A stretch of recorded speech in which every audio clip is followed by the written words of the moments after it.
Hola nuevamente chicos, continuamos entonces con el desarrollo de nuestra primera clase. Este es nuestro segundo podcast. Ahora nos vamos a centrar en la tipología textual. Recordemos que si hablamos de tipología textual nos estamos refiriendo a los tipos de textos que existen y estos están divididos de la siguiente manera. Tenemos textos según su estructura y textos según su propósito.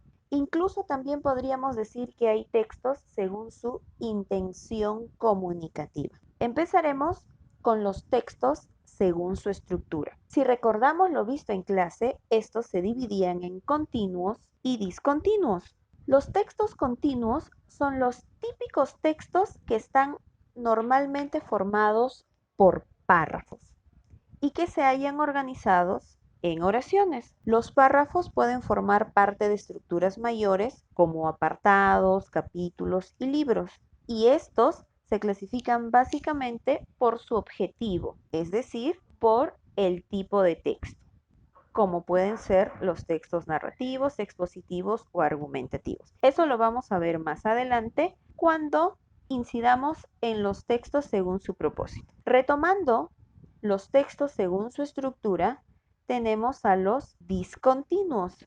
Los textos discontinuos son aquellos que están organizados de una manera distinta a los textos continuos, o sea, no se presentan organizados por medio de párrafos ni oraciones. Su comprensión requiere del uso de una estrategia de lectura no lineal.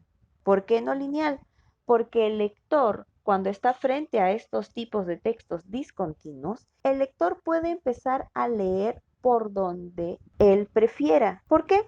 Porque estos textos discontinuos no solamente presentan palabras, sino que también matizan la información por medio de cuadros y gráficos, como puede ser, por ejemplo, un esquema de barras o puede ser un esquema de torta. También vamos a encontrar tablas o cuadros, como por ejemplo las tablas de Excel. Podemos encontrar también como textos discontinuos todos los famosos organizadores gráficos, que pueden ser mapa conceptual, mapa mental, cuadro comparativo, entre otros. Ejemplos de mapas, croquis, folletos, boletos, las cartas de un restaurante, formularios, tickets, etcétera, son todos ellos ejemplos clásicos de textos discontinuos. Algunos también consideran que dentro de los textos, según su estructura, muy aparte de los continuos y discontinuos que acabamos de mencionar, también existen los textos múltiples, o algunos también los llaman los textos mixtos. Estos múltiples o mixtos son aquellos que de manera independiente aparecen de esa forma y tienen un sentido por separado. Por ejemplo, cuando nosotros hacemos una búsqueda en internet, vamos a encontrar una serie de sitios web de distintas empresas que ofrecen un mismo servicio, ¿no? Hotelería, agencias de viajes, entre otros.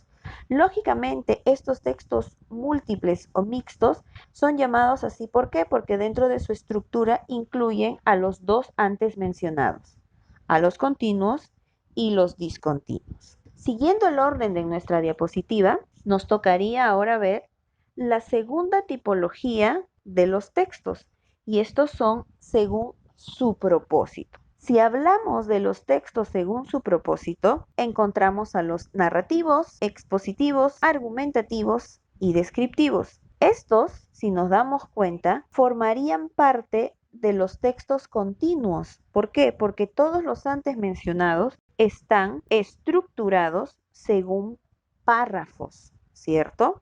Detallemos un poco más sobre este tipo de texto. Por ejemplo, tenemos los textos narrativos. Los textos narrativos son aquellos que nos van a mencionar una acción narrativa, o sea, nos van a contar una historia que está compuesta por acontecimientos que van sucediéndole a ciertos personajes.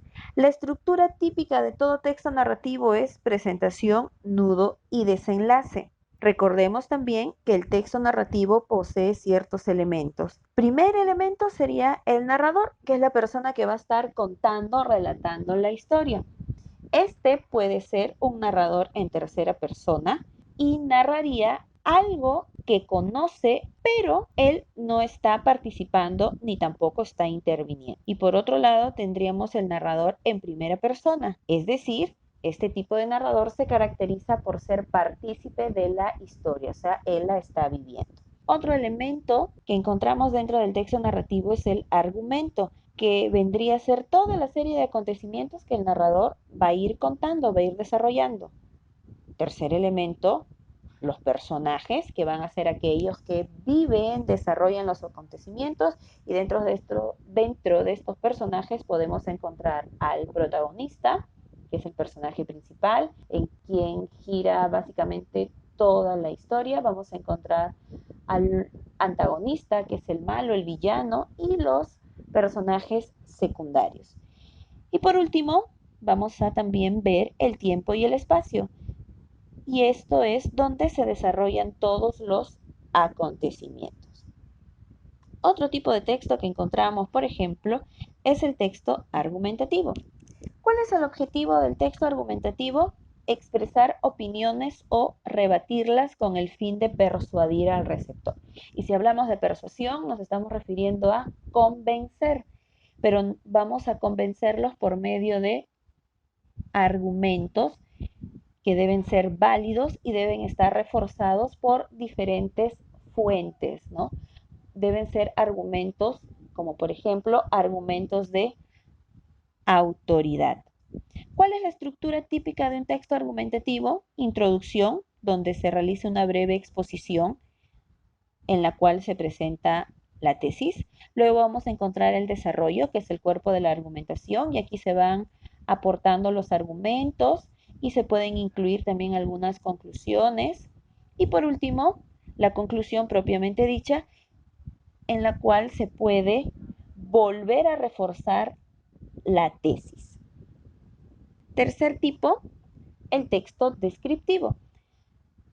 En este texto se hace una descripción de las cualidades y características de alguien o algo. En este texto descriptivo se puede intercalar algunas narraciones, ya que nos van a permitir ofrecer una visión mucho más concreta de la realidad. El texto descriptivo tiene como finalidad provocar sensaciones o sentimientos, pero recordemos que también existen dos tipos de texto descriptivo. Un texto descriptivo que puede ser técnico o literario. ¿En qué se diferencia cada uno de estos? El técnico solo trata de reproducir la realidad tal y como es, y al ser leído no despierta ningún tipo de sentimiento por parte del lector. En cambio, el texto descriptivo literario predomina una finalidad estética, o sea, el lector se siente partícipe de lo que está leyendo, incentiva y desarrolla su parte emotiva, sentimental, y además utiliza recursos retóricos como por ejemplo símil, metáfora, anáfora, etc. Y es justamente ahí que en el texto descriptivo de tipo literario hay un montón de subtipos. Por ejemplo, si yo quisiera describir a una persona desde el punto de vista físico, color de ojos, estatura, entre otras cosas, estaría desarrollando una prosopografía. Pero si solo quiero describir a una persona valiéndome de sus cualidades, don de gente, entre otras cosas, si es que es puntual, es respetuoso, estaría haciendo uso de la etopeya. Si yo quiero mezclar ambos, características físicas y cualidades, esto se llama retrato. Y si quiero exagerar esas características físicas o cualidades, estamos hablando de una caricatura. Pero no solo puedo describir personas, también puedo hacer lo propio con paisajes u objetos. Por ejemplo, si yo quisiera describir cómo se vivía en la época del incanato, yo puedo estar haciendo uso de la cronografía. Si quiero describir un lugar, digamos Cusco o Machu Picchu, que visité en mis últimas vacaciones, estaría haciendo uso de la topografía. Si quiero describir una mascota, por ejemplo, utilizaré la zoografía. Y si quiero describir un objeto, la crinografía. Tenemos también, por último, el texto expositivo. En el texto expositivo, lo que se busca es presentar de forma clara y ordenada una determinada información.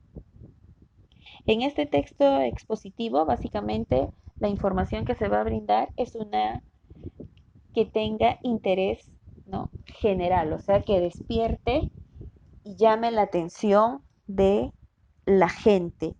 O sea, puedo valerme de un tema coyuntural, por ejemplo, lo que estamos viviendo ahora, el coronavirus, ¿no? La cantidad de personas afectadas, las personas que han muerto a causa de este virus, puede ser fácilmente un tema para ser tratado en un texto expositivo. Este texto expositivo va a desarrollar, por ejemplo, una introducción, que es la introducción al tema, la presentación de este tema. Luego va a mostrar alguna serie de argumentos y va a cerrar con una conclusión. Algunos consideran que el texto expositivo puede también partir por una problemática o puede partir por medio de una interrogante. Y si arrancamos de la problemática o de la interrogante, el cuerpo del texto, el desarrollo del texto expositivo sería la respuesta que podríamos darle a la pregunta planteada o a la situación problemática. Con esta parte, chicos, estamos concluyendo nuestro segundo podcast.